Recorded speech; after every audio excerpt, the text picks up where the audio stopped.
Top ട്യൂഷൻ്റെ SSLC chemistry ക്ലാസ്സിലേക്ക് സ്വാഗതം. Chapter 3 periodic table and electron configuration. ഈ ചാപ്റ്ററിലെ ഇമ്പോർട്ടൻറ്റ് ക്വസ്റ്റ്യൻസ് നോക്കാം.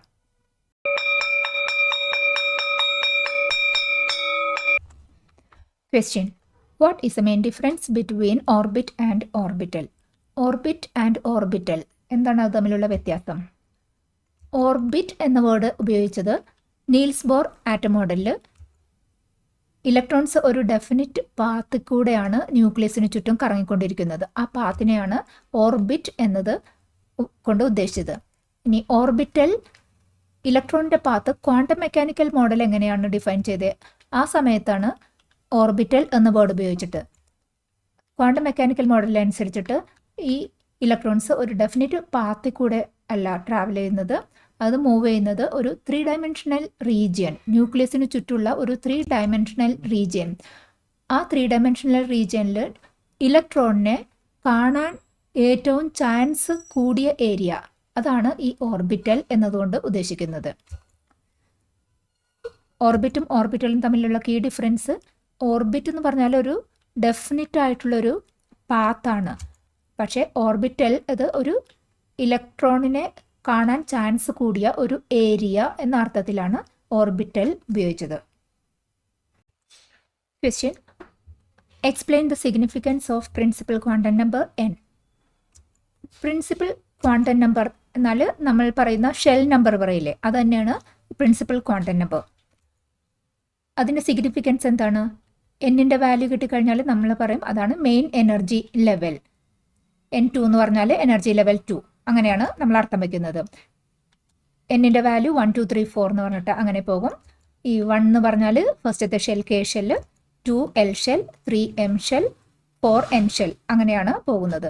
പ്രിൻസിപ്പൽ ക്വാണ്ടം നമ്പറിൻ്റെ വാല്യൂവിനനുസരിച്ചിട്ടാണ് ആ എനർജി ലെവൽ അങ്ങനെ പോകുന്നത്. ഇനി എന്നിൻ്റെ വാല്യൂ കൂടുന്തോറും ഈ ഷെല്ലിൻ്റെ സൈസ് കൂടി വരും. അതായത് ന്യൂക്ലിയസിൽ നിന്ന് ദൂരെ പോകുന്തോറും ആ ഷെല്ലിൻ്റെ സൈസ് കൂടും, ഷെല്ലിൻ്റെ എനർജി ലെവലും സൈസ് കൂടുന്നതിനനുസരിച്ചിട്ട് എനർജി ലെവലും കൂടും. ഇനി ഈ പ്രിൻസിപ്പൽ ക്വാണ്ടം നമ്പറിൻ്റെ വേറൊരു സിഗ്നിഫിക്കൻസ് നോക്കുകയാണെന്നുണ്ടെങ്കിൽ, ഒരു ഷെല്ലിൻ്റെ ക്വാണ്ടം നമ്പറിൻ്റെ equal number of sub shells ആ മെയിൻ ലെവലിൽ ഉണ്ടാകും. അതായത് മെയിൻ ലെവൽ 2 ആണെന്നുണ്ടെങ്കിൽ അതിൽ 2 സബ് ഷെല്ല് കൂടി ഉണ്ടാകും എന്നാണ് ഇത്. അപ്പോൾ ഈ പ്രിൻസിപ്പൽ ക്വാണ്ടം നമ്പറിന് n കിട്ടിക്കഴിഞ്ഞാൽ അതിലെത്ര സബ് ഷെല്ലുണ്ട്, അതിൻ്റെ എന്നിൻ്റെ വാല്യൂവിൻ്റെ സെയിം. ഫസ്റ്റ് ലെവലിൽ എന്നിൻ്റെ വാല്യൂ 1 ആണ്, ഒരു sub shell, S sub shell മാത്രം. സെക്കൻഡ് എനർജി ലെവൽ നോക്കുമ്പോൾ എന്നിൻ്റെ വാല്യൂ 2 ആണ്, അപ്പോൾ അതിനകത്ത് എസും പിയും 2 സബ് ഷെല്ല് അങ്ങനെ പോകും. Question: what are sub shells? What is the significance of azimuthal quantum numbers? Sub shells എന്നാൽ എന്ത്? ഈ കോണ്ടെക്സിൽ അസിമുത്തൽ ക്വാണ്ടം നമ്പേഴ്സിൻ്റെ സിഗ്നിഫിക്കൻസ് എന്താണ്? ആൻസർ: സബ് ഷെൽസ് എന്നാൽ മെയിൻ എനർജി ലെവലിന് ഉള്ളിലുള്ള എനർജി ലെവൽസ്, അതാണ് sub shells. Example, main energy level 2 എടുത്തിട്ടുണ്ടെങ്കിൽ നോക്കൂ, 2 separate ആയിട്ടുള്ള എനർജി ലെവൽസ് ഉണ്ട്. ഇതാണ് ഓരോന്നും സബ് ഷെൽസ് ആണ്. സബ് ഷെൽസിനെ നമ്മൾ ഈ പേര് പറയുന്നത് SPDF അങ്ങനെയാണ്. ഈ ഇൻക്രീസിങ് ഓർഡറിൽ SPDF, അതായത് എനർജി ലെവൽ ന്യൂക്ലിയസിൽ നിന്നുള്ള അകലം കൂടുന്തോറും എനർജി ലെവൽ കൂടിയാണല്ലോ വരുന്നത്. ഈ ഓർഡറിൽ തന്നെ SPDF എന്നാണ് സബ് ഷെല്ലിനെ നമ്മൾ നെയിം ചെയ്യുന്നത്. സബ് ഷെല്ലിനെ ഇൻഡിക്കേറ്റ് ചെയ്യുന്ന ക്വാണ്ടം നമ്പർ വാല്യൂ ആണ് അസിമുത്തൽ ക്വാണ്ടം നമ്പർ. നമ്മൾ മെയിൻ എനർജി ലെവലിൻ്റെ എന്നിനെ നമ്മൾ പറയുന്നത് പ്രിൻസിപ്പൽ ക്വാണ്ടം നമ്പർ എന്നാണ്. അതുപോലെ ഈ സബ് ഷെൽ ലെവലിലെ ആ SPDF എന്നൊക്കെ നമ്മൾ പറയുമ്പോൾ അത് ഏതാണെന്ന് ഇൻഡിക്കേറ്റ് ചെയ്യുന്നത് അസിമുത്തൽ ക്വാണ്ടം നമ്പറാണ് L 0 ആണെന്ന് പറഞ്ഞാൽ അത് S സബ് ഷെല്ലാണെന്ന് അർത്ഥം. P സബ് ഷെല്ലിന് L വാല്യൂ 1 ആയിരിക്കും, D സബ് ഷെല്ലിന് L വാല്യൂ 2, F സബ് ഷെല്ലിന് L വാല്യൂ 3 ആയിരിക്കും. അപ്പോൾ 0 to ആണ് L വാല്യൂസ് സ്റ്റാർട്ട് ചെയ്യുന്നത്. ഇനി ഇതെങ്ങനെയാണ് വരുന്നതെന്ന് നോക്കുക. ഒരു മെയിൻ എനർജി ലെവൽ N എടുക്കാം. ആ എന്നിൽ എത്ര മെയിൻ എനർജി ലെവൽ N എന്ന് വെച്ചാൽ ആ നമ്പർ നമ്മൾ പറയും പ്രിൻസിപ്പൽ ക്വാണ്ടം നമ്പർ. N ഉണ്ടെങ്കിൽ ആ സബ് ഷെല്ലിൽ N number of sub shells ഉണ്ടാകും. എനർജി ലെവൽ 2ൽ 2 സബ് ഷെൽ, എനർജി ലെവൽ 3ൽ 3 സബ് ഷെൽസ്, അങ്ങനെ. അത് ഏതൊക്കെയാണ് SPDF എന്നൊക്കെ പറഞ്ഞ് നമ്മളെല്ലാം ഇൻഡിക്കേറ്റ് ചെയ്തു. ഇനി ഈ ഓരോ എനർജി ലെവലിലും ഏതൊക്കെ സബ്ഷെല്ലാണ് ഉണ്ടാവുക? 0 to n-1. അപ്പോൾ n വാല്യൂ കിട്ടിക്കഴിഞ്ഞിട്ടുണ്ടെങ്കിൽ അതിൽ എത്ര സബ്ഷെല്ലുണ്ടാകും? n3 ആണെന്നുണ്ടെങ്കിൽ 3 സബ്ഷെല്ലുണ്ടാകും. അത് ഏതൊക്കെയാണ്? 0, 1, 2. അപ്പോൾ 3 ആയല്ലോ. 0, 1, 2 3 സബ്ഷെൽസ്. അതിൻ്റെ പേര് 0, 1, 2 SPD. ഇനി നമ്മളതിനെ സബ്ഷെൽ ലെവലിൽ റെപ്രസെൻറ്റ് ചെയ്യുമ്പോൾ തേർഡ് എനർജി ലെവലിൽ എസ്, തേർഡ് എനർജി ലെവലിൽ പി, തേർഡ് എനർജി ലെവലിൽ ഡി, അങ്ങനെ 3s 3p 3d ഇങ്ങനെയാണ് സബ്ഷെൽസ് റെപ്രസെൻറ്റ് ചെയ്യുന്നത്. ടോപ്പ് ട്യൂഷൻ്റെ ഈ വീഡിയോ ഉപകാരപ്പെട്ടുവെങ്കിൽ ചാനൽ ലൈക്ക് ചെയ്യൂ, ഷെയർ ചെയ്യൂ. Question: how many electrons can be accommodated in each type of subshell? SPDF. സബ്ഷെല്ലിൽ അതിൻ്റെ മാക്സിമം ഇലക്ട്രോൺ കപ്പാസിറ്റി ആണ് കാൽക്കുലേറ്റ് ചെയ്യാൻ പറഞ്ഞിരിക്കുന്നത്. നമുക്കറിയാം ഓരോ എനർജി ലെവലും സബ്ഷെല്ലായിട്ട് ഡിവൈഡ് ചെയ്തിട്ടുണ്ട്. ഓരോ സബ്ഷെല്ലിനും അതിൻ്റേതായ മാക്സിമം ഇലക്ട്രോൺ കപ്പാസിറ്റി ഉണ്ട്. എസിന് 2 ഇലക്ട്രോൺസ് കപ്പാസിറ്റി ഉള്ളൂ, പിക്ക് 6 ഇലക്ട്രോൺസ്, ഡി 10, അങ്ങനെ പോകും. അപ്പോൾ ഓരോ സബ്ഷെല്ലിനും ഓരോ പെർട്ടിക്കുലർ മാക്സിമം വാല്യൂ ഉണ്ട്. ആ വാല്യൂ എങ്ങനെയാണ്, മാക്സിമം കപ്പാസിറ്റി എങ്ങനെയാണ് നമ്മൾ കണക്കാക്കുന്നത്? സബ്ഷെൽസ് നെയിം ചെയ്തിരിക്കുന്നത് SPDF എന്നാണ്. ഈ SPDF എന്ന് നെയിം ചെയ്ത ഈ സബ്ഷെൽസിന് ഓരോന്നിനും ഒരു അസിമുത്തൽ ക്വാണ്ടം നമ്പർ L എന്ന് പറഞ്ഞിട്ട് ഒരു വാല്യൂ അസൈൻ ചെയ്തിട്ടുണ്ട്. ഈ അസിമുത്തൽ ക്വാണ്ടം നമ്പറിൻ്റെ വാല്യൂ ആണ് സബ്ഷെൽ ഏതാണെന്ന് തീരുമാനിക്കുന്നത്. ഫോർ എക്സാമ്പിൾ, S സബ്ഷെൽ ആണെങ്കിൽ azimuthal quantum number value 0, then P ആണെങ്കിൽ L വാല്യൂ 1, D ആണെങ്കിൽ L value 2, F L value 3. അങ്ങനെ ഓരോ സബ്ഷെല്ലിനും അതിൻ്റേതായ അസിമുത്തൽ ക്വാണ്ടം നമ്പർ ഉണ്ടാകും. ഈ അസിമുത്തൽ ക്വാണ്ടം നമ്പർ വെച്ചിട്ടാണ് നമ്മൾ ആ പെർട്ടിക്കുലർ സബ്ഷെല്ലിലുള്ള ഇലക്ട്രോൺസിനെ കണക്കാക്കുന്നത്. ഈ അസിമുത്തൽ ക്വാണ്ടം നമ്പർ കിട്ടിയില്ല, ആദ്യം നമ്മൾ അതിനകത്ത് ആ സബ്ഷെല്ലിൽ എത്ര ഓർബിറ്റൽസ് ഉണ്ടെന്ന് നോക്കും. എത്ര ഓർബിറ്റൽ ഉണ്ടെങ്കിൽ ഒരു ഓർബിറ്റലിൽ 2 ഇലക്ട്രോൺ ആണെന്നുള്ള ഇൻഫർമേഷൻ നമുക്കുണ്ട്. അപ്പോൾ ആ സബ്ഷെല്ലിൽ എത്ര ഓർബിറ്റൽ ഉണ്ടെന്ന് കണക്കാക്കാനുള്ള ഫോർമുല 12+1. ആ സബ്ഷെല്ലിൻ്റെ അസിമുത്തൽ ക്വാണ്ടം നമ്പർ വാല്യൂ ഇതിൽ സബ്സ്റ്റിറ്റ്യൂട്ട് ചെയ്തിട്ടുണ്ടെങ്കിൽ എത്ര ഓർബിറ്റൽ ഉണ്ടെന്ന് കിട്ടും. എത്ര ഓർബിറ്റൽ ഉണ്ടെന്ന് കിട്ടിക്കഴിഞ്ഞാൽ നമുക്ക് ഒരു ഓർബിറ്റലിന് 2 ഇലക്ട്രോൺ ആണ് പോസിബിൾ ഉള്ളൂ. അപ്പോൾ 2 വെച്ചിട്ട് നമ്പർ ഓഫ് ഓർബിറ്റലിനെ മൾട്ടിപ്ലൈ ചെയ്തിട്ടുണ്ടെങ്കിൽ നമുക്ക് ആ പെർട്ടിക്കുലർ അസിമുത്തൽ ക്വാണ്ടം നമ്പർ ഉള്ള ആ സബ്ഷെല്ലിൻ്റെ നമ്പർ ഓഫ് ഇലക്ട്രോൺസ് കിട്ടും. എല്ലാ സബ്ഷെല്ലിൻ്റെ മാക്സിമം പോസിബിൾ ഇലക്ട്രോൺസ് ഇവിടെ കാൽക്കുലേറ്റ് ചെയ്തിട്ടുണ്ട്. L വാല്യൂ 0 ആകുമ്പോൾ S സബ്ഷെല്ല് സബ്സ്റ്റിറ്റ്യൂട്ട് ചെയ്ത് 2 × 0 + 1, 1 orbital 2 electrons. Similarly L value 1 ആകുമ്പോൾ 3, 12+1 3 ആകും, അപ്പോൾ 6 ഇലക്ട്രോൺസ്. അങ്ങനെ D subshell, F subshell maximum 14 electrons ആണ് F സബ്ഷെല്ലിന്. അങ്ങനെ maximum electron 12+1 formula orbital number കണക്കാക്കി × 2 ചെയ്ത് ഇലക്ട്രോൺസ് കിട്ടി per subshell. Question: why does the 4s subshell gets filled before 3D? സാധാരണ increasing order of main energy ലെവലിലാണ് ഫിൽ ചെയ്ത് പോണേ. പക്ഷേ ഇവിടെ 3D ഉണ്ടായിട്ടും 4sലാണ് ഇലക്ട്രോൺ ആദ്യം ഫിൽ ചെയ്തത്. അതിന് കാരണം എന്താണെന്നാണ് ചോദിച്ചിരിക്കുന്നത്. ഇലക്ട്രോൺ ഫില്ലിംഗ് നടക്കുന്ന ഓർഡർ അത് ഇൻക്രീസിങ് ഓർഡർ, ഏറ്റവും കുറവ് എനർജിയുള്ള സബ്ഷെല്ലിൽ ആദ്യം ഫില്ല് ചെയ്യും. പിന്നെ ബാക്കിയുള്ള ഇലക്ട്രോൺ അടുത്ത പോസിബിൾ ആയിട്ടുള്ള കുറവ് എനർജിയിലേക്ക് ഫില്ല് ചെയ്ത് പോകണം. അതായത് ഇൻക്രീസിങ് ഓർഡർ ഓഫ് എനർജിയിലാണ് ഇലക്ട്രോൺ ഫില്ലിംഗ് നടക്കുന്നത്. ഈ സബ്ഷെല്ലുകളുടെ എനർജി ലെവൽ എങ്ങനെയാണ് കണക്കാക്കുന്നത്? അതിൻ്റെ മെയിൻ എനർജി ലെവലും എന്നും സബ്ഷെല്ലിൻ്റെ L value azimuthal quantum number എന്നിൻ്റെയും എല്ലിൻ്റെയും വാല്യൂ കണക്കാക്കിയിട്ടാണ് ഒരു സബ്ഷെല്ലിൻ്റെ എനർജി ലെവൽ നോക്കുന്നത്. n+L വാല്യൂ കണക്കാക്കും ഓരോ സബ്ഷെല്ലിൻ്റെയും. n+L വാല്യൂ 4sൻ്റെ n+L വാല്യൂ എത്രയാണ്? 4ന് 4 ആണ് n, s L വാല്യൂ 0, 4 + 0 അപ്പോൾ 4. ഇനി 3Dയുടെ 3 + Dയുടെ അസിമുത്തൽ ക്വാണ്ടം നമ്പർ 2 ആണ്. അപ്പോൾ 3 + 2 5.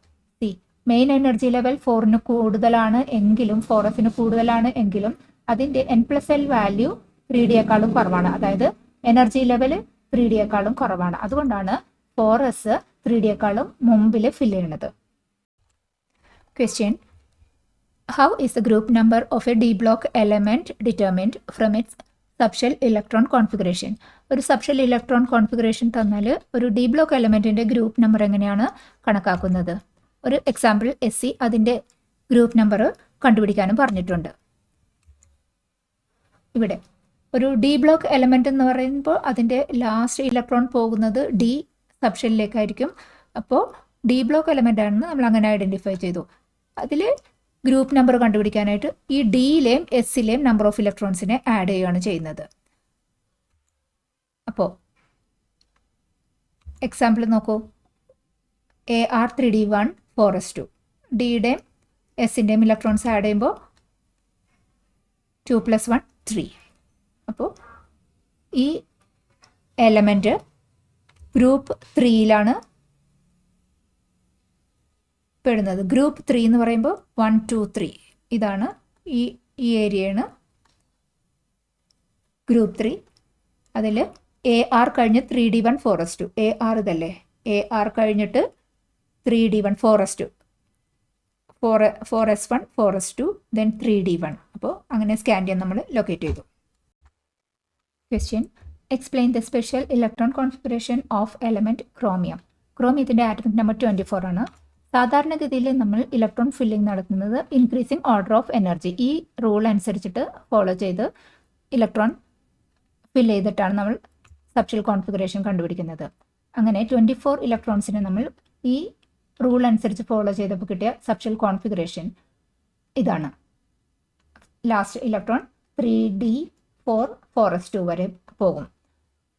ഇവിടെ ഇതാണ് നമ്മൾ എക്സ്പെക്റ്റ് ചെയ്തിരിക്കുന്ന കോൺഫിഗറേഷൻ. പക്ഷേ ഇത് നോക്കിയാൽ ഒരു കാര്യം മനസ്സിലാവും. ഡി സബ്ഷെല്ലിൻ്റെ മാക്സിമം കപ്പാസിറ്റി 10 ആണ്. ഇവിടെ നമ്മളുടെ ഈ ക്രോമിയത്തിൽ ഡിയുടെ മാക്സിമം ഇലക്ട്രോൺസ് ഉള്ളത് ഇവിടെ കിട്ടിയിരിക്കുന്നത് 4 ആണ്. ഈ 4 ഇലക്ട്രോൺസിനെ ഒരു 5 ആക്കാൻ പറ്റിയിട്ടുണ്ടെങ്കിൽ ഈ ഡിയുടെ ഹാഫ് ഫിൽഡ് എന്നുള്ളൊരു സ്റ്റെബിലിറ്റി സ്റ്റേജിലേക്ക് ക്രോമിയത്തിന് പോകാൻ പറ്റും.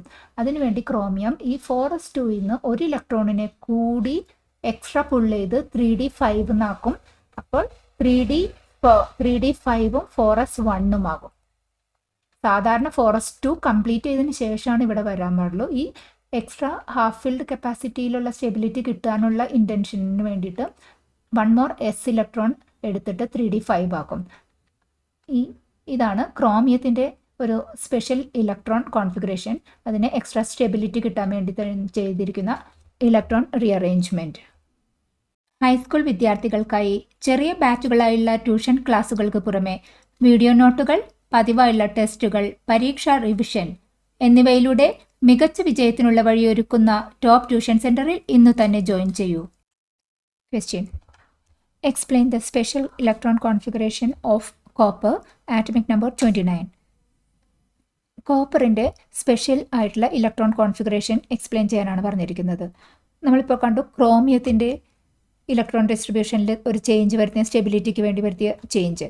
സിമിലർ ആയിട്ടുള്ള ഒരു ഇലക്ട്രോൺ ഡിസ്ട്രിബ്യൂഷനിൽ ചേഞ്ച് കോപ്പറിലും ഉണ്ട്. കോപ്പറിൻ്റെ ആറ്റമിക് നമ്പർ 29 ആണ്.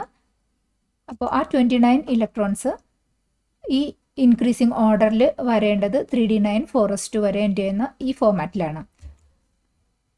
പക്ഷേ 3D9 എന്നുള്ളത് ഒരു ഡിയുടെ മാക്സിമം കപ്പാസിറ്റി 10 ആണല്ലോ. അപ്പോൾ ഇതിനൊരു ഫുള്ളി 10 ആക്കാൻ പറ്റിയാൽ ഒരു മാക്സിമം ഫുള്ളി ഫിൽഡ് സബ്ഷെല്ലിൻ്റെ എക്സ്ട്രാ സ്റ്റെബിലിറ്റി കോപ്പറിന് കിട്ടും. അതിനുവേണ്ടി ഈ 4s2ൽ നിന്ന് ഒരു ഇലക്ട്രോൺ 3D9ലേക്ക് വീണ്ടും എടുത്തൊരു 3D10 ആക്കി മാറ്റും. അപ്പോൾ ഇതിൻ്റെ configuration 1s2 2s2 2p6 3s2 3p6 കഴിഞ്ഞാൽ ഈ 3D9 എന്നുള്ളത് 3D10 ആകും. 4sൻ്റെ ഇലക്ട്രോൺ ഒന്ന് കുറയുകയും ചെയ്യും. ഇതാണ് കോപ്പറിൻ്റെ കോൺഫിഗറേഷൻ. ഇത് ഫുള്ളി കംപ്ലീറ്റ് സബ്ഷെല്ലിൻ്റെ ആ എക്സ്ട്രാ സ്റ്റെബിലിറ്റി ഗെയിൻ ചെയ്യാനാണ് കോപ്പറിൽ നടത്തുന്ന ഈ rearrangement of electrons. Question: identify the block period and group of the given element 1s2 2s2 2p6 3s2 3p6 3d7 4s2. Electron കോൺഫിഗറേഷനാണ് നമുക്ക് തന്നിരിക്കുന്നത്. Block period and group identify ചെയ്യണം. ഈ electron കോൺഫിഗറേഷനിൽ നിന്ന് നമുക്ക് മനസ്സിലായി ലാസ്റ്റ് ഇലക്ട്രോൺ പോയിരിക്കുന്നത് 3D7ലാണ്. അതായത് ഇതൊരു ഡി ബ്ലോക്ക് എലമെൻ്റ് ആണ്. ഡി ബ്ലോക്ക് എലമെൻറ്റിൻ്റെ ഗ്രൂപ്പ് നമ്പർ എങ്ങനെ കാണാം? ഡിയും എസും സബ്ഷെല്ലിലുള്ള ഇലക്ട്രോൺസ് ആഡ് ചെയ്യണം. 7 + 2 ചെയ്യുമ്പോൾ 9 കിട്ടി. അതായത് ഈ എലമെൻറ്റ് 9th ഗ്രൂപ്പിലെ എലമെൻ്റ് ആണ്. പിന്നെ ഇതിൻ്റെ പീരിയഡ് നമ്പർ എത്രയാണ്? 4. മാക്സിമം എൻ വാല്യൂ 4 ആണല്ലോ. അപ്പോൾ പീരിയഡ് 4 ആണ്, ഗ്രൂപ്പ് 9 ആണ്. അപ്പോൾ ഒരു പീരിയോഡിക് ടേബിളിൽ എലമെൻറ്റിനെ ഐഡൻറ്റിഫൈ ചെയ്യണത് ഗ്രൂപ്പും പീരിയഡ് നമ്പർ കിട്ടിക്കഴിഞ്ഞാൽ ഐഡൻറ്റിഫൈ ചെയ്യാം. അപ്പോൾ ഇതിൻ്റെ ഈ എലമെൻറ്റ് 4th പീരിയഡിലെ 9th ഗ്രൂപ്പ് 1 2 3 4 5 6 7 8 9 അത് കോബോൾട്ട്. ഇതിൻ്റെ ആറ്റമിക് നമ്പർ നമുക്ക് കിട്ടാനായിട്ട് ഈ എല്ലാ ഇലക്ട്രോൺസിൻ്റെ സം ചെയ്തിട്ടുണ്ടെങ്കിൽ ടോട്ടൽ നമ്പർ ഓഫ് ഇലക്ട്രോൺസ് കിട്ടും. അത് നമ്മുടെ ആറ്റമിക് നമ്പറിനോട് ഈക്വലൻ്റ് ആയിരിക്കും. അങ്ങനെ ആറ്റമിക് നമ്പർ നമുക്ക് വേണമെങ്കിൽ എഴുതാൻ പറ്റും. Question: write the subshell configuration of the element with atomic number 20. Calcium. Related question ഉണ്ട്. Write the electron configuration of its ion. കാൽഷ്യത്തിൻ്റെ അയോണിൻ്റെ ഇലക്ട്രോൺ കോൺഫിഗറേഷനും ചോദിച്ചിട്ടുണ്ട്. നമുക്ക് നോക്കാം. കാൽഷ്യം 20 ആറ്റമിക് നമ്പർ തന്നിട്ടുണ്ട്. അപ്പോൾ 1s2 2s2 മുതൽ നമ്മൾ ആ എനർജി ഫില്ലിംഗ് 20 ഇലക്ട്രോൺസിൻ്റെ എഴുതിയാൽ മതി. അപ്പോൾ നമുക്ക് കിട്ടും 1s2 2s2 2p6 3s2 3p6 4s2. കാൽഷ്യത്തിൻ്റെ ആറ്റമിക് നമ്പർ 20 ഉള്ളതിൻ്റെ ഇലക്ട്രോൺ കോൺഫിഗറേഷൻ കിട്ടി. ഇനി ഇത് നോക്കുമ്പോൾ മനസ്സിലായി ഇത് ഏത് ഗ്രൂപ്പിൽ പെട്ടത് എലമെൻ്റാണ്? എസ് ബ്ലോക്കാണ്. എസ് ആണ് ഇതിൻ്റെ last subshell. Last subshell S ആകുമ്പോൾ എസ് ബ്ലോക്ക് എലമെൻറ്റിൻ്റെ ഗ്രൂപ്പ് എങ്ങനെ കിട്ടുക? Number of outermost electrons. അപ്പോൾ 2. അപ്പോൾ കാൽഷ്യം ബിലോങ്സ് ടു ഗ്രൂപ്പ് 2. ഇനി നമുക്ക് അയോൺ, കാൽഷ്യം അയോൺ ഉണ്ടാക്കുന്ന അയോണിൻ്റെ ഇലക്ട്രോൺ കോൺഫിഗറേഷനാണ് എഴുതണേ. നമ്മൾ ഗ്രൂപ്പ് കണ്ടുപിടിച്ചത് എന്തിനാന്ന് വെച്ചാൽ അത് ഏത് ടൈപ്പ് ഓഫ് അയോണാണ് ഉണ്ടാക്കാൻ പോകുന്നതെന്നാണ് നമ്മൾ നോക്കുന്നത്. ഔട്ടർ മോസ്റ്റ് ഷെല്ലിൽ 2 ഇലക്ട്രോൺസ് ഉള്ളത് കാരണം ഇത് സെക്കൻഡ് ഗ്രൂപ്പിലെ എലമെൻ്റ് ആണ്. അപ്പോൾ ഈ 2 ഇലക്ട്രോൺസ് ഡൊണേറ്റ് ചെയ്ത് അയോൺസ് ഉണ്ടാക്കുകയാണ് ഈ കാൽഷ്യം ചെയ്യണത്. അപ്പോൾ ഈ 4s2 2 ഇലക്ട്രോണിന് ഡൊണേറ്റ് ചെയ്യാൻ പറ്റും. അങ്ങനെയാണ് കാൽഷ്യം എന്നുള്ളത് 2 ഇലക്ട്രോൺ 4s2 കൊടുത്തിട്ട് Ca2+ ഫോമിലേക്കുള്ള Ca2+ അയോണായിട്ട് മാറും. Ca2+ അയോണായിട്ട് മാറുമ്പോൾ ഈ 4s2 ഈ 2 ഇലക്ട്രോണാണ് കൊടുത്തുവിട്ടിരിക്കുന്നത്. അപ്പോൾ ബാക്കി ഉണ്ടാകുന്നത് ഏതാണ്? 1s2 2s2 2p6 3s2 3p6. 3s2 3p6 എന്ന് പറഞ്ഞപ്പോൾ നിങ്ങൾക്ക് മനസ്സിലായില്ലേ? ഇത് 1s2 ആയപ്പോൾ ഫസ്റ്റ് പീരീഡ് കംപ്ലീറ്റ് ചെയ്തു, ഫസ്റ്റത്തെ നോബിൾ ഗ്യാസായി. 2s2 2p6 ആയപ്പോൾ സെക്കൻഡ് പീരീഡിലെ നോബിൾ ഗ്യാസായി. 3s2 3p6 എന്ന് പറയുമ്പോൾ തേർഡ് പീരീഡിലെ നോബിൾ ഗ്യാസായി. അതായത് ആർഗോൺ. ആർഗോണിൻ്റെ കോൺഫിഗറേഷനിലേക്ക്, ഇലക്ട്രോൺ സ്റ്റെബിലിറ്റിയിലേക്ക് ഈ കാൽഷ്യം 2+ മാറി. കാൽഷ്യമായിട്ട് തന്നെ നിൽക്കും. പക്ഷേ ഇലക്ട്രോൺ കോൺഫിഗറേഷൻ നോക്കുമ്പോൾ 2 ഇലക്ട്രോൺ, പ്രോട്ടോണും ന്യൂട്രോണും ഒക്കെ അതേമാതിരി കാൽഷ്യം തന്നെ എലമെൻ്റ് അത് തന്നെ. പക്ഷേ ഇലക്ട്രോൺസ് 2 പോയി കാൽഷ്യം 2+ എന്നുള്ള ആ കോൺഫിഗറേഷനിൽ ഇരിക്കുമ്പോൾ അതിൻ്റെ സ്റ്റെബിലിറ്റി കിട്ടുന്നത് ഒരു നോബിൾ ഗ്യാസിൻ്റെ ഇക്വലൻ്റ് ആയിട്ടുള്ള ഒരു കോൺഫിഗറേഷൻ ആയത് കാരണം ഒരു നോബിൾ ഗ്യാസിൻ്റെ സ്റ്റെബിലിറ്റി കിട്ടുവാണ് ഈ Ca2+ അയോണിലേക്ക് മാറുമ്പോൾ. ക്വസ്റ്റ്യൻ: ഒരു എലമെൻറ്റിൻ്റെ ഇലക്ട്രോൺ കോൺഫിഗറേഷൻ തന്നിട്ടുണ്ട് Ar3d6 4s2. Is this element A metal, non metal or A metalloid? Justify your answer. ഇത് ഒരു മെറ്റലാണോ, നോൺ മെറ്റലാണോ, മെറ്റലോയിഡ് ആണോ? ഇതിൻ്റെ നമ്മുടെ ആൻസർ ജസ്റ്റിഫിക്കേഷനും കൊടുക്കണം. തന്നിരിക്കുന്ന കോൺഫിഗറേഷൻ Ar3d6 4s2. ഇത് കാണുമ്പോൾ മനസ്സിലായി ഇതൊരു transition element, D block element ആണെന്ന് മനസ്സിലായി. ഡി ബ്ലോക്ക് എലമെൻറ്റ് ഇവിടെ നോക്കൂ, ഇത് അയോൺസ് ഉണ്ടാകുന്നത് എങ്ങനെയാണ്? ആദ്യം വേണമെങ്കിൽ ഇതിനെ ഈ 4s2 2 ഇലക്ട്രോൺസ് ഡൊണേറ്റ് ചെയ്യാം. അങ്ങനെയാണെങ്കിൽ +2 ഓക്സിഡേഷൻ സ്റ്റേറ്റിലേക്ക് മാറാം. ഇനി ഡിയിൽ ഒരു ഇലക്ട്രോണും കൂടി 4s2 കൂടെ ഡിന്നും ഒരു ഇലക്ട്രോണും കൂടി കൊടുത്താൽ 3 ഇലക്ട്രോൺസ് വീണ്ടും ഡൊണേറ്റ് ചെയ്താൽ അതിന് +3 ഓക്സിഡേഷൻ സ്റ്റേറ്റിലേക്ക് വരാം. അങ്ങനെ multiple oxidation state electron donate ചെയ്തിട്ട് ആകുന്നത് കാരണം ഇലക്ട്രോൺ ഡൊണേറ്റ് ചെയ്യുന്നത് മെറ്റൽസ് ആണ്. അതുകൊണ്ട് ഈ തന്നിരിക്കുന്ന എലമെൻറ്റ് ഒരു ട്രാൻസിഷൻ എലമെൻറ്റിൽപ്പെട്ട മെറ്റലാണ്. ഒരു അഡീഷണൽ നോട്ട്, ഇതിൻ്റെ ആറ്റമിക് നമ്പർ നോക്കിക്കഴിയുമ്പോൾ ആർഗോണിൻ്റെ ആറ്റമിക് നമ്പർ 18 ആണ്. 18 + 6 + 2 അപ്പോൾ 26 ആണ് ഈ തന്നിരിക്കുന്ന കോൺഫിഗറേഷൻ്റെ ആറ്റമിക് നമ്പർ. അത് അയണിൻ്റെ ആണ്. അയണിൻ്റെ നമ്മൾ ഓൾറെഡി പഠിച്ചു. അതിന് +2 4s2 മാത്രം കൊടുത്തു +2 ഓക്സിഡേഷൻ സ്റ്റേറ്റിലേക്ക് പോകാം. 3d6 ഒരു ഇലക്ട്രോണും കൂടി കൊടുത്തിട്ട് +3 ഓക്സിഡേഷൻ സ്റ്റേറ്റിലേക്കും അയൺ പോകാറുണ്ട്. ഇതുപോലുള്ള വീഡിയോകൾക്കായി ടോപ്പ് ട്യൂഷൻ്റെ ഈ ചാനൽ സബ്സ്ക്രൈബ് ചെയ്യൂ. ക്വസ്റ്റ്യൻ: ഇതൊരു ടേബിൾ കംപ്ലീറ്റ് ചെയ്യാനുള്ള എക്സസൈസ് ആണ്. ഇവിടെ ഓരോ എനർജി ലെവലിൽ എത്ര സബ്ഷെല്ലുണ്ട്, സബ്ഷെല്ലിൽ എത്ര മാക്സിമം ഇലക്ട്രോൺസ് ഉണ്ട്, അതൊക്കെയാണ് ഫില്ല് ചെയ്യുന്നത്. സബ്ഷെല്ല് നമ്മൾ ഓൾറെഡി ഡിസ്കസ് ചെയ്തതാണ്. ഒരു എനർജി ലെവലിൽ ഒരു സബ്ഷെല്ല്, 2 എനർജി ലെവൽ 2 ആകുമ്പോൾ 2 സബ്ഷെല്ല്. എനർജി ലെവൽ എത്രയുണ്ടോ അത്ര സബ്ഷെല്ല് ഉണ്ടാകും. അത് SPDF എന്ന് പറഞ്ഞിട്ടാണ് ഓരോ ലെവലിൽ ആഡ് ചെയ്ത് വരുന്നത്. ഫസ്റ്റ് എനർജി ലെവലിൽ 1s, സെക്കൻഡ് എനർജി ലെവലിൽ 2 സബ്ഷെല്ലുണ്ട്, അത് 2s ഉം p യും. 3ൽ 3spd, 4ൽ 4s 4p 4d 4f. ഇനി എത്ര ഇലക്ട്രോൺസ് ഉണ്ടെന്ന് നോക്കുന്നത് ആ സബ്ഷെല്ലിൽ എത്ര ഓർബിറ്റൽ ഉണ്ടെന്ന് ആദ്യം ഈ 12+1 വെച്ച് കാൽക്കുലേറ്റ് ചെയ്യും. എൽ വാല്യൂ എസിന്റെ എസ് സബ്ഷെല്ലിന്റെ എൽ വാല്യൂ 0, പിയുടെ 1, ഡിയുടെ എൽ വാല്യൂ 2, എഫിന്റെ എൽ വാല്യൂ 3. ആ കറസ്പോണ്ടിങ് സബ്ഷെല്ലിന്റെ എൽ വാല്യൂ സബ്സ്റ്റിറ്റ്യൂട്ട് ചെയ്ത് നമ്പർ ഓഫ് ഓർബിറ്റൽസ് കണക്കാക്കും. നമ്പർ ഓഫ് ഓർബിറ്റൽസിനെ 2 വെച്ച് മൾട്ടിപ്ലൈ ചെയ്തിട്ട് നമ്പർ ഓഫ് ഇലക്ട്രോൺസ് കിട്ടും. ഒരു ഓർബിറ്റലിൽ 2 ഇലക്ട്രോൺസ് ആണ് പോസിബിൾ. അപ്പോൾ നമ്പർ ഓഫ് ഇലക്ട്രോൺസ് ഇൻ ഈ ഓരോ സബ്ഷെല്ലും എസിൽ 2, പിയിൽ 6, 3d 10, 4s 2, 4pയിൽ 6, എല്ലാ പിയിലും 6, എല്ലാ ഡിയിലും 10. ഇങ്ങനെ കംപ്ലീറ്റ് ചെയ്യാം. ക്വസ്റ്റ്യൻ, ഇത് ടേബിൾ ഫില്ലിംഗ് എക്സസൈസ്. എലമെന്റ് തന്നിട്ടുണ്ട്, എലമെന്റിന്റെ ആറ്റമിക് നമ്പർ തന്നെയാണ് അതിന്റെ നമ്പർ ഓഫ് ഇലക്ട്രോൺസ്. ഈ ഇലക്ട്രോൺസ് ഈ സബ്ഷെൽസിൽ എങ്ങനെയാണ് ഈ ഓർഡർ ആയിട്ട് ഇൻക്രീസിങ് ഓർഡർ ഓഫ് എനർജിയിൽ സബ്ഷെൽ ലെവൽ കോൺഫിഗറേഷനിൽ ഫില്ല് ചെയ്യാനാണ് പറഞ്ഞിരിക്കുന്നത്. ബെർലിയത്തിന്റെ 4 ഇലക്ട്രോൺസ് 1s2 2s2 ഫില്ല് ചെയ്ത് ഈ ഓർഡറിൽ ഈ ആരോ മാർക്കിന്റെ പാത്തിലൂടെ ഫോം ചെയ്ത് എസിന്റെ മാക്സിമം കപ്പാസിറ്റി 2, പിയുടെ മാക്സിമം കപ്പാസിറ്റി 6, ഡി 10, എഫിന്റെ 14, അങ്ങനെ മാക്സിമം കപ്പാസിറ്റിയിൽ ഫില്ല് ചെയ്ത് എത്രയാണ് ആറ്റമിക് നമ്പർ അത്രയും ഇലക്ട്രോൺസ് ഫില്ല് ചെയ്യാം. ഇനി കാർബന്റെ ആറ്റമിക് നമ്പർ 6 ആണ്. അപ്പോൾ 1s2 2s2 2p6, 1s2 തുടങ്ങിയാൽ 2 ഇവിടെ, 2 ഇവിടെ, ബാക്കി 2 2pയിൽ. Next nitrogen 1s2 2s2 2p3, oxygen 1s2 2s2 2p4, fluorine 1s2 2s2 2p5. ഇനി നിയോൺ ആകുമ്പോൾ 1s2 2s2 2p6, അതായത് 1s2 2s2 2p6. സെക്കൻഡ് ലെവലിലെ ലാസ്റ്റ് സബ്ഷെല്ലിന്റെ കംപ്ലീറ്റ് ആയി നിയോൺ ആകുമ്പോൾ. ക്വസ്റ്റ്യൻ, ഇതും ഒരു ടേബിൾ ഫില്ലിംഗ് എക്സസൈസ് ആണ്. ഇവിടെ എലമെന്റ് തന്നിട്ടുണ്ട്, നമുക്ക് ഫസ്റ്റ് സബ്ഷെൽ കോൺഫിഗറേഷൻ എഴുതണം. അപ്പോൾ 1s2 മുതൽ ഈ ഓർഡറിൽ ഫില്ല് ചെയ്ത് വരിക.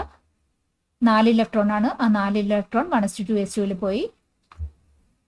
ഏത് ആണ് ലാസ്റ്റ് ഇലക്ട്രോൺ ആഡ് ചെയ്തത്?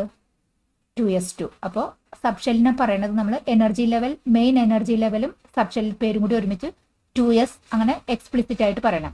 ഇനി second sodium 1s2 2s2 2p6 3s1 ഇത് ഫില്ല് ചെയ്ത്. ഇനി ഇതിന്റെ ലാസ്റ്റ് ഇലക്ട്രോൺ എവിടെ പോയേ? 3s സബ്ഷെല്ലിലേക്ക്. 3s1ലാണല്ലോ last 3s subshell. അത് ഏതാണ് ലാസ്റ്റ് ഷെല്ല് അതായിരിക്കും അതിന്റെ ബ്ലോക്ക്. ഇത് 3s ആയത് കാരണം s block. Oxygen electron configuration 2pയിലാണ് ലാസ്റ്റ് പോയത്, p ബ്ലോക്ക് എലമെന്റ്. ക്ലോറിൻ 3pയിൽ ലാസ്റ്റ് ഇലക്ട്രോൺ പോയി, p block. Sc last electron പോയത് ഇവിടെ നോക്കൂ, 4s2 കഴിഞ്ഞിട്ടാണ് 3d1 വന്നത്. 4s2 കഴിഞ്ഞിട്ടാണ് 3d1 വന്നേക്കണത് ഈ ഓർഡർ അനുസരിച്ചിട്ട്. പിന്നെ നമ്മൾ ഇങ്ങനെ കോൺഫിഗറേഷൻ എഴുതുമ്പോൾ, സബ്ഷെൽ കോൺഫിഗറേഷൻ എഴുതുമ്പോൾ എല്ലാ സെയിം എനർജി ലെവലുള്ളത് സബ്ഷെൽസ് കൂട്ടി എഴുതണത് കാരണം 3p6 കഴിഞ്ഞ് 4s2 കഴിഞ്ഞിട്ടല്ല 3d1 എഴുതണേ. 3d1നെ മറ്റ് 3 സബ്ഷെൽസിന്റെ കൂടെ ചേർത്ത് എഴുതും. അതുകൊണ്ടാണ് ഇവിടെ വന്നത്. ആക്ച്വൽ ഇലക്ട്രോൺ ഫില്ലിംഗ് നടന്നത് 4s2 കഴിഞ്ഞിട്ട് 3dയിലാണ്. അപ്പോൾ ലാസ്റ്റ് ഇലക്ട്രോൺ പോയത് 3dയിലാണ്, ഡി ബ്ലോക്ക് ആണ്. സിമിലർലി ഇവിടെ 4s2 കഴിഞ്ഞിട്ട് 3dയിൽ വന്നു, 3d last shell, D block. Question, complete the table. ഇവിടെ കാർബൺ ആറ്റമിക് നമ്പർ 6 ആദ്യം ചോദിച്ചിരിക്കുന്നത് സബ്ഷെൽ കോൺഫിഗറേഷൻ. അപ്പോൾ 1s2 2s2 2p2. അതിൽ ഹയസ്റ്റ് ഷെൽ നമ്പർ ഏതാണ് നോക്കൂ, 2. അപ്പോൾ പീരിയഡ് നമ്പർ 2. ഏതാണ് ഹയസ്റ്റ് ഷെൽ നമ്പർ ഈ കോൺഫിഗറേഷനിലുള്ളത് അതായിരിക്കും പീരിയഡ് നമ്പർ. സോഡിയത്തിൻ്റെ electron configuration 1s2 2s2 2p6 3s1. Maximum അത് 3. അപ്പോൾ തേർഡ് പീരിയഡ്. ഇനി സ്കാൻഡിയം 21 ആണ് ആറ്റമിക് നമ്പർ. അപ്പോൾ 1s2 2s2 2p6 അങ്ങനെ കംപ്ലീറ്റ് ചെയ്ത് 3d1 4s2. അപ്പോൾ ഇതിൽ മാക്സിമം ഷെൽ നമ്പർ ഏതാണ്? 4. അപ്പോൾ 4th period. Question table filling exercise groups identify ചെയ്യണത് എങ്ങനെയാണ്? സബ്ഷെൽ കോൺഫിഗറേഷൻ എന്ന ഇവിടെ എലമെന്റ് തന്നിട്ടുണ്ട്. അതിന്റെ സബ്ഷെൽ കോൺഫിഗറേഷൻ നമ്മൾ ഈ ഓർഡറിൽ എഴുതി. 1s2 2s2 ആണ് ലിഥിയത്തിന്റെ. അതിനകത്ത് ഏതാണ് ബ്ലോക്ക്? ലാസ്റ്റ് ഇലക്ട്രോൺ പോയത് എസ്. അപ്പോൾ S block. Number of electrons in the outermost shell. ഇതിനകത്ത് ഔട്ടർ മോസ്റ്റ് ഷെൽ ഏതാണ്? 2s. 2sൽ എത്ര ഇലക്ട്രോൺ ഉണ്ട്? 1 ഇലക്ട്രോൺ. അപ്പോൾ അതിന്റെ group number 1. Number of electrons in the outermost shell ആണ് ഗ്രൂപ്പ് നമ്പർ. സിമിലർലി സോഡിയത്തിന്റെ ഇലക്ട്രോൺ കോൺഫിഗറേഷൻ ഇതാണ്. ഏത് ബ്ലോക്ക് എലമെന്റ് ആണ്? S block. എസ് ബ്ലോക്കിൽ ലാസ്റ്റ് സബ് ഷെൽ ഏതാണ്? Outermost shell 3s. അതിനകത്ത് എത്ര ഇലക്ട്രോൺ ഉണ്ട്? 1. അപ്പോൾ ഗ്രൂപ്പ് 1. മെഗ്നീഷ്യത്തിന്റെ 1s2 2s2 ഈ ഓർഡറിൽ ഫില്ല് ചെയ്യുമ്പോൾ 3s2 ആണ്. Last shell subshell S ആണ്. അതിൽ എത്ര ഇലക്ട്രോൺ ഉണ്ട്? 2. അപ്പോൾ മെഗ്നീഷ്യത്തിന്റെ group number 2. Calcium electron configuration last S subshell number of electrons 2. അപ്പോൾ കാൽഷ്യവും ഗ്രൂപ്പ് നമ്പർ 2. ഇങ്ങനെ സബ് ഷെൽ കോൺഫിഗറേഷനിൽ എഴുതി കഴിഞ്ഞിട്ട് ഈ എസ് സബ് ഷെൽസിന്റെ number of outermost electrons തന്നെയായിരിക്കും അതിന്റെ ഗ്രൂപ്പ് നമ്പർ. ക്വസ്റ്റ്യൻ ഇത് table filling exercise groups populate ചെയ്യാനുള്ളത് തന്നെ ഡി ബ്ലോക്ക് എലമെന്റ്സിന്റെ ആണ്. നമുക്ക് എലമെന്റ്സ് തന്നിട്ടുണ്ട്. സബ്ഷെൽ കോൺഫിഗറേഷൻ നമുക്ക് ഈ 1s2 2s2 മുതൽ എഴുതി. ഈ നമ്പർ ഈ 21 ഇലക്ട്രോൺസ് ഫിൽ ചെയ്യുന്ന വിധത്തിൽ എഴുതി നമുക്ക് കിട്ടി. കോൺഫിഗറേഷൻ ലാസ്റ്റ് 3d1 4s2ലാണ് നിൽക്കുന്നത്. അതായത് ഇതൊരു ഡി ബ്ലോക്ക് എലമെന്റ് ആണ്. ഡി ബ്ലോക്ക് എലമെന്റിന്റെ ഗ്രൂപ്പ് നമ്പർ എന്ന് പറയുമ്പോൾ ഡിയും എസും ഔട്ടർ മോസ്റ്റ് ഷെല്ലിൽ ഈ ഡിയും എസും ഇലക്ട്രോൺസ് ആഡ് ചെയ്യുന്നതാണ്. അതായത് 1 + 2 ആണ് 3. അതാണ് ഗ്രൂപ്പ് നമ്പർ. ഇനി ക്രിപ്റ്റോൺ എന്ന് പറയുമ്പോൾ നമ്മൾ ഇത് വെച്ച് ഫില്ല് ചെയ്ത് വരുമ്പോൾ നമുക്ക് ആക്ച്വലി കിട്ടുന്നത് 4s2 ആർഗോൺ കഴിഞ്ഞിട്ട് 4s2 3d4 ആണ്. നമ്മൾ പറഞ്ഞു ഹാഫ് ഫിൽഡ് കോൺഫിഗറേഷൻ കൂടുതൽ സ്റ്റെബിലിറ്റി കൊടുക്കുന്നത് കാരണം ക്രിപ്റ്റോൺ ഈ ഒരു എസ് ഇലക്ട്രോണും കൂടി ഇങ്ങോട്ടേക്ക് എടുത്തിട്ട് 3d5 4s1 എന്നുള്ള ഫോമിലേക്കാണ് ക്രിപ്റ്റോൺ നിൽക്കുന്നത്. ഇനി ഇതിന്റെ ഗ്രൂപ്പ് നമ്പർ എന്ന് പറഞ്ഞാൽ എസും ഡിയും ആഡ് ചെയ്ത ഇലക്ട്രോൺസ് ആഡ് ചെയ്യുന്നത്. അപ്പോൾ 5 + 1 6 ആണ് ഇതിന്റെ ഗ്രൂപ്പ് നമ്പർ. അയൺ പോപ്പുലേറ്റ് ചെയ്തു. 6 + 2 8 ആണ് ഗ്രൂപ്പ് നമ്പർ. കോപ്പറിനും ഇതുമാതിരി 3d 9ഉം 4s2മാണ്. ഫുൾഫിൽഡ് കോൺഫിഗറേഷൻ കിട്ടാൻ വേണ്ടി 4s2ൽ നിന്ന് ഒരു ഇലക്ട്രോണും കൂടി എടുത്തിട്ട് ഇതാണ് കോപ്പറിന്റെ കോൺഫിഗറേഷൻ. എന്തായാലും എസും പിയും നമ്പർ ഓഫ് ഇലക്ട്രോൺസ് ആഡ് ചെയ്തിട്ട് 11 ആണ് ഇതിന്റെ ഗ്രൂപ്പ് നമ്പർ. സിങ്കും ഇതുമാതിരി 10 + 2 12. ക്വസ്റ്റ്യൻ ഇതും ഒരു ടേബിൾ ഫില്ലിംഗ് എക്സസൈസ് ആണ്. മാംഗനീസിന്റെ കുറച്ച് കോമ്പൗണ്ട്സ് തന്നിട്ടുണ്ട്. അതിൽ മാംഗനീസിന്റെ ഓക്സിഡേഷൻ സ്റ്റേറ്റ് കണ്ടുപിടിക്കണം. പിന്നെ ആ മാംഗനീസ് അയോൺ ഫോം ചെയ്യുമല്ലോ അതിന്റെ സബ്ഷെൽ കോൺഫിഗറേഷനും ഫിൽ ചെയ്യാനുണ്ട്. ഫസ്റ്റ് MnCl2 തന്നിട്ടുണ്ട്. അതിൽ മാംഗനീസിന്റെ ഓക്സിഡേഷൻ സ്റ്റേറ്റ് +2 ആണെന്ന്. അതായത് മാംഗനീസ് ആറ്റത്തിൽ നിന്ന് 2 ഇലക്ട്രോൺ ഡൊണേറ്റ് ചെയ്ത് ഒരു +2 ഓക്സിഡേഷൻ സ്റ്റേറ്റിലേക്ക് മാറി. അതിൻ്റെ കോൺഫിഗറേഷനാണ് തന്നിരിക്കുന്നത്. ഇതിൽ നിന്ന് എന്ത് മനസ്സിലായി? 3p6 കഴിഞ്ഞിട്ട് 3p6 കഴിഞ്ഞിട്ട് അടുത്തത് 3d5 ആണ് തന്നിരിക്കുന്നത്. 3p6 കഴിഞ്ഞാൽ ഇത് 4s2 കഴിഞ്ഞിട്ടല്ലേ 3dയിൽ വരാൻ പാടുള്ളൂ. ആ 4sൽ ഉള്ള ആ 2 ഇലക്ട്രോൺ ആണ് ഈ ഡൊണേറ്റ് ചെയ്തിരിക്കുന്നത്. അതുകൊണ്ടാണ് ഈ കോൺഫിഗറേഷനിൽ 4s2 ഇല്ലാത്തത്. ഇത് അയോണിൻ്റെ കോൺഫിഗറേഷനാണ്. അപ്പോൾ ഇതിൽ നിന്ന് നമുക്ക് മനസ്സിലായി ഈ 4s2ലെ 2 ഇലക്ട്രോൺ ആണ് ഈ മാംഗനീസ് ഇന്ന് പോയിരിക്കുന്നത്. അപ്പോൾ മാംഗനീസിൻ്റെ ആറ്റത്തിൻ്റെ കോൺഫിഗറേഷൻ വരുന്നത് 3d5ൻ്റെ കൂടെ 4s2 കൂടി ഉണ്ട് എന്നുള്ളത് അതും നമുക്ക് ക്ലിയർ ആയി. ഇനി ബാക്കി വാല്യൂസ് നമുക്ക് ഫില്ല് ചെയ്യാം. MnO2ൽ ഓക്സിജൻ്റെ ഓക്സിഡേഷൻ സ്റ്റേറ്റ് നമുക്കറിയാം -2 ആണ്. MnO2 എന്ന് പറയുമ്പോൾ 2 ഓക്സിജൻ ഉണ്ട്. അപ്പോൾ -4 ആണ് ഓക്സിജൻ്റെ ഭാഗത്തു നിന്നുള്ളത്. അപ്പോൾ മാംഗനീസിൻ്റെ ഭാഗത്തു നിന്ന് +4 ആകണം. അത് എന്നാലാണ് ഈ കോമ്പൗണ്ടിൻ്റെ ഓക്സിഡേഷൻ സ്റ്റേറ്റ് ന്യൂട്രലൈസ് ആയി 0യിലേക്ക് ആകുള്ളൂ. അപ്പോൾ മാംഗനീസിൻ്റെ ഓക്സിഡേഷൻ സ്റ്റേറ്റ് ഇതിനകത്ത് +4 ആണ്. ആ +4 ഈ ഒരു മാംഗനീസിന് +4 ആകണമെങ്കിൽ 4s2 പോകണം, 3d5 രണ്ടെണ്ണവും പോകണം. അപ്പോൾ 3d5 എന്നുള്ളത് 3d4 ആകും. അങ്ങനെ 4s2 3d2 3dയിലെ 2 ഇലക്ട്രോണും ഡൊണേറ്റ് ചെയ്ത് ഇതാണ് ഓക്സിഡേഷൻ സ്റ്റേറ്റ്. Next Mn2O3. Mn2O3യുടെ ഓക്സിഡേഷൻ സ്റ്റേറ്റ് എങ്ങനെ കാണുന്നത്? ഓക്സിജൻ്റെത് -2 ആണ്, 3 ഓക്സിജൻ ഉണ്ട്, അപ്പോൾ -6. Mn രണ്ടെണ്ണം ഉണ്ട്, അപ്പോൾ -6ന് കോമ്പൻസേറ്റ് ചെയ്യാൻ ഈ മാംഗനീസിൻ്റെ ഭാഗത്തു നിന്ന് +6 വേണം. 2 മാംഗനീസ് ഉള്ളത് കാരണം ഓരോ മാംഗനീസിനും +3 ആയിരിക്കും ഓക്സിഡേഷൻ സ്റ്റേറ്റ്. അങ്ങനെയാണ് ന്യൂട്രലൈസ് ചെയ്ത് 0 ആകണത്. +3. അപ്പോൾ +3 ആകണമെന്നുണ്ടെങ്കിൽ 4s-ന്ന് 2ഉം 3d-ന്ന് 1 ഇലക്ട്രോണും പോയാൽ മതി. Mn2O7 ഇതിനകത്ത് -14 ആണ് ഓക്സിജൻ്റെ സൈഡിൽ നിന്ന്. Mn2 ഉണ്ട്, അപ്പോൾ +14നെ രണ്ടിലും സ്പ്ലിറ്റ് ചെയ്ത് വരുമ്പോൾ +7 ഓരോ മാംഗനീസിനും വന്നു. ഇതിനകത്ത് +7 കിട്ടണമെന്നുണ്ടെങ്കിൽ 4s2 ഫുള്ളും പോകണം, 3d5 ഫുള്ളും പോകണം. അപ്പോൾ ഇത് ഒരു 3s2 3p6 നോബൽ ഗ്യാസ് ലെവലിലെ കോൺഫിഗറേഷനിലേക്ക് മാറി. പാലക്കാട് നിവാസികളെ ടോപ്പ് ട്യൂഷന്റെ ക്ലാസ് റൂം ട്യൂഷനിലേക്കും സ്വാഗതം ചെയ്യുന്നു. കൂടുതൽ ഡീറ്റെയിൽസിനായി ഈ നമ്പറിൽ കോൺടാക്ട് ചെയ്യാം. മറ്റൊരു വീഡിയോയുമായി വീണ്ടും കാണാം. താങ്ക്